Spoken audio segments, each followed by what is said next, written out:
Olá, amados irmãos e irmãs do nosso Salvador Jesus. Sejam todos bem-vindos ao nosso programa Conversando sobre Fé e Vida.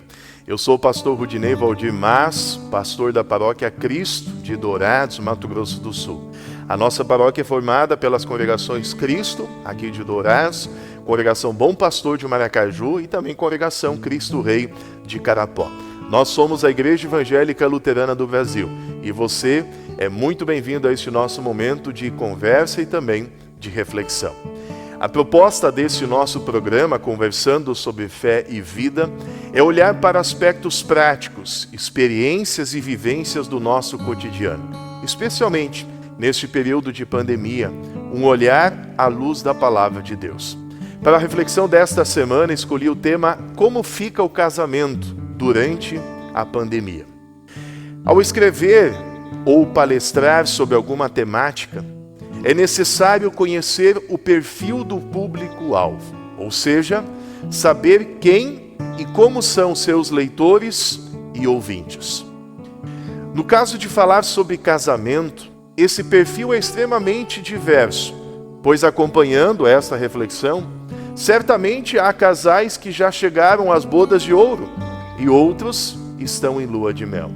Há casais que já passaram por muitas crises e outros talvez estejam amargando o primeiro período difícil na sua relação. Isso não quer dizer que alguns desses perfis saiam na frente nesses tempos de pandemia.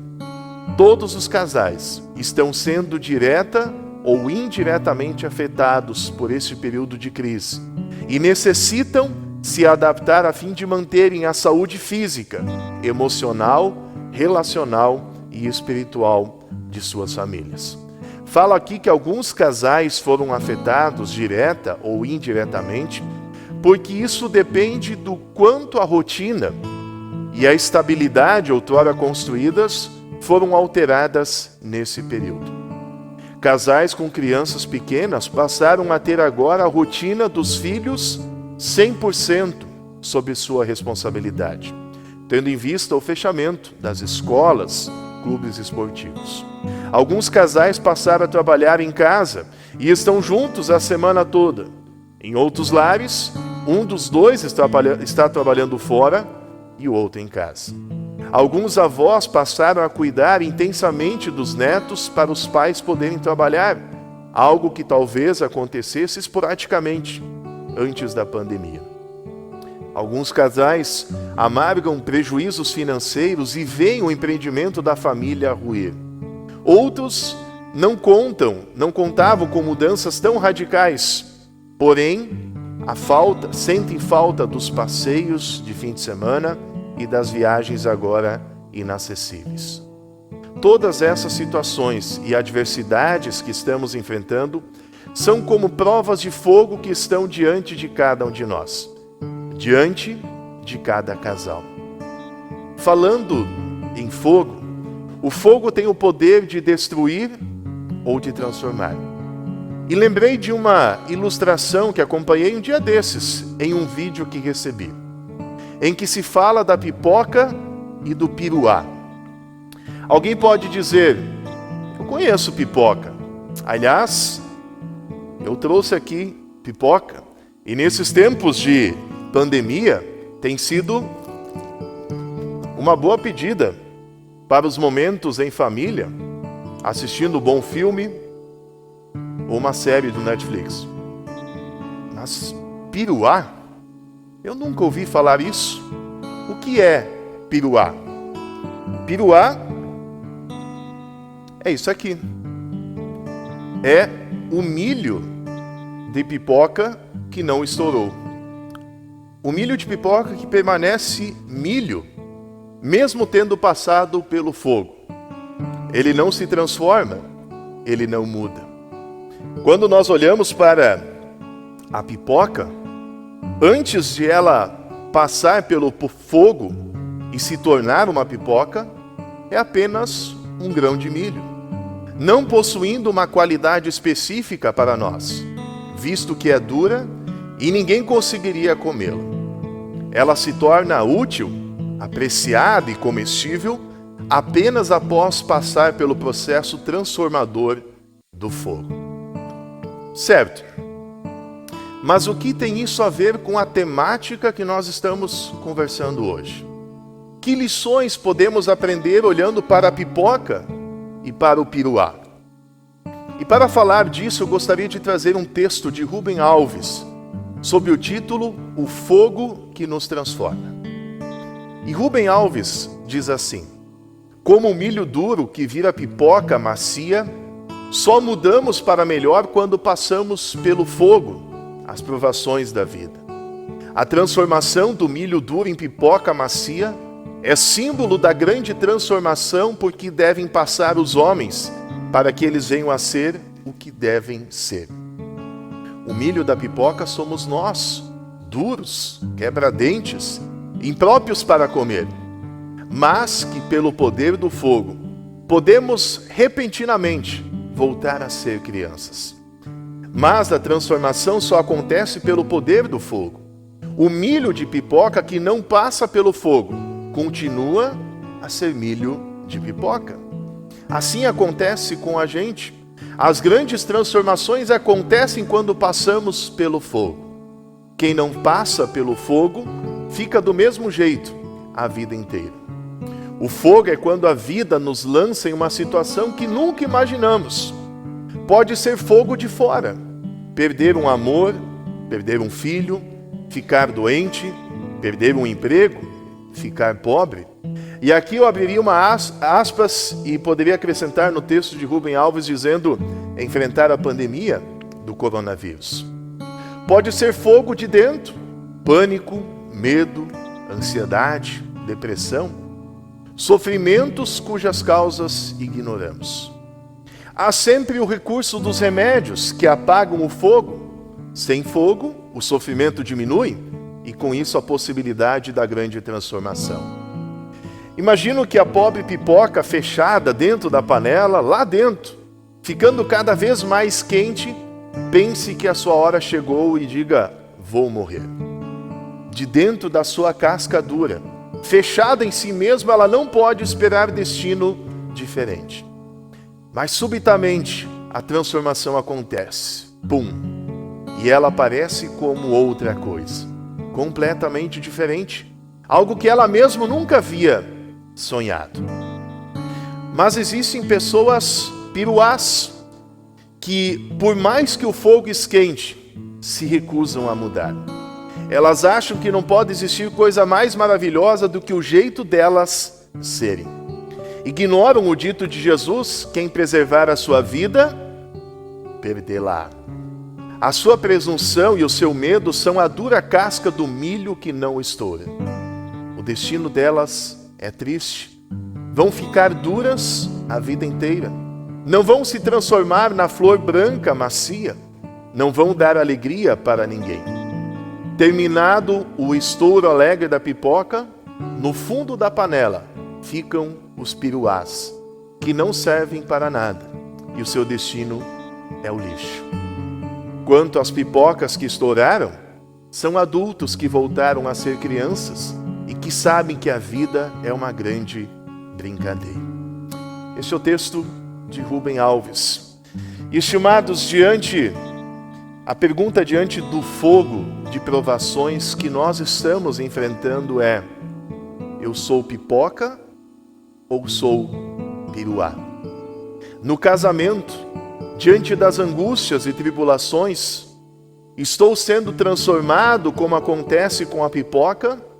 Ou reluto e permaneço imutável, teimo em me manter inflexível, assim como o piruá? Todos nós estamos sendo transformados, dia após dia. Quando nós olhamos para a palavra de Deus, enquanto cristãos, percebemos que somos transformados. E é interessante pensar de que a Bíblia usa em vários momentos a ilustração do fogo como algo que nos transforma, como algo que muda a nossa vida. Se nós olharmos para o texto de Atos capítulo 2, o relato do Pentecostes, o Espírito Santo desceu sobre os discípulos como línguas de fogo. O texto do nosso culto do final de semana passado, Jeremias, capítulo 20, versículo 9, lá na sua queixa, na sua oração, no versículo 9, Jeremias diz assim: mas quando penso, vou esquecer o Senhor e não falarei mais em seu nome, então a tua mensagem fica presa dentro de mim e queima como fogo no meu coração. Estou cansado de guardá-la e não posso mais aguentar. Os discípulos, em Lucas, capítulo 24, versículo 32, viveram uma experiência muito especial com Jesus quando caminhavam com Jesus no caminho de Emaús e não sabia que se tratava do próprio Cristo. Após a caminhada e após esse encontro, a reação deles é maravilhosa e conforme diz o texto de Lucas 24, 32, então eles disseram um para o outro: não parecia que em nosso coração que o nosso coração queimava dentro do peito, quando ele nos falava na estrada e explicava as Escrituras Sagradas? O amor de Deus é transformador. Ele arde no nosso peito e nos motiva a testemunhar. Esse amor de Deus nos faz compreender do quão necessitado nós somos em ser transformados em novas criaturas e assim sermos capacitados em amar o nosso próximo.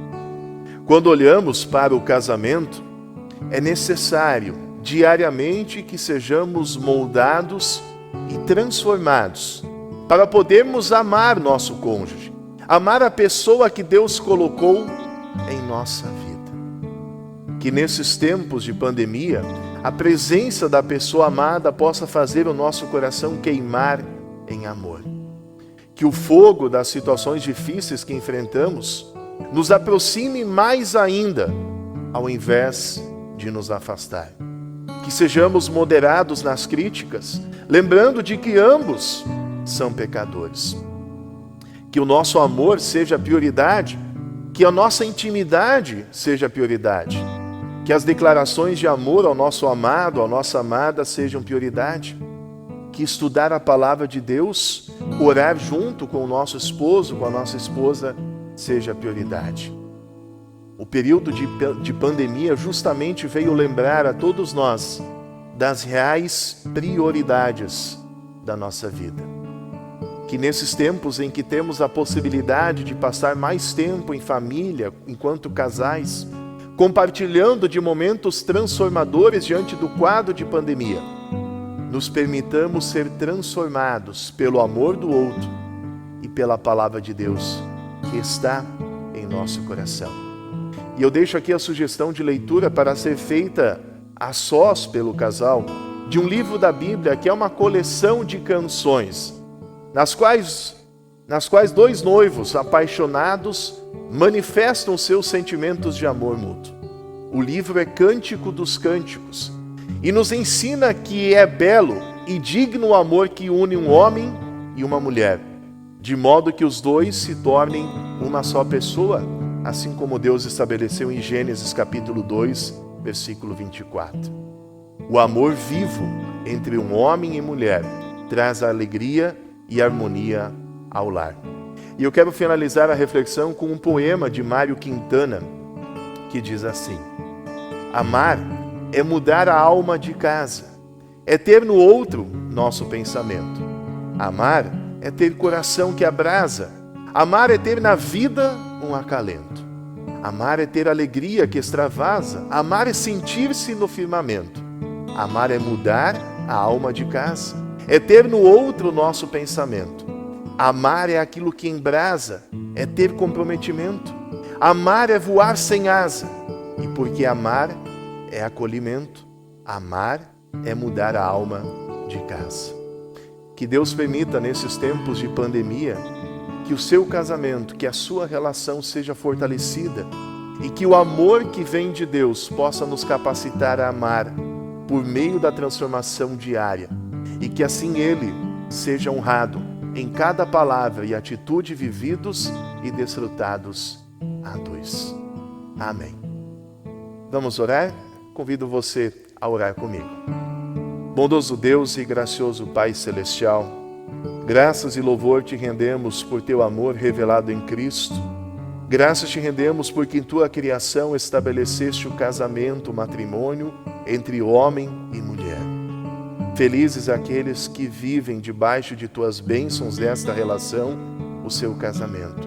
E que tu possas, ó Deus, derramar tuas bênçãos sobre todos os casais, sobre todos aqueles que vivem o seu casamento, sobre todos aqueles que vivem o seu namoro, o seu noivado. Que tu, ó Deus, dê sabedoria, dê discernimento para que dia após dia sejamos nós, pela ação do teu amor, pelo teu Santo Espírito, transformado em novas criaturas e possamos amar e ser fiéis um ao outro, assim como é o teu desejo. E certamente diante do amor e diante da fidelidade encontraremos paz e felicidade em tua presença. Ilumina e guarde a todos nós em Cristo Jesus. Amém. Muito bem, amados, queremos agradecer a você que nos acompanhou neste nosso encontro, nessa nossa conversa. E quero convidar você a acompanhar também o nosso culto, sábado que vem, às 19h30. E na próxima quarta-feira, nos encontramos com o nosso programa Conversando sobre Fé e Vida. Deus abençoe a tua vida, o teu casamento. Um forte e carinhoso abraço em Cristo Jesus. Deste que vos fala, pastor Rudinei Valdir Mas. Amém.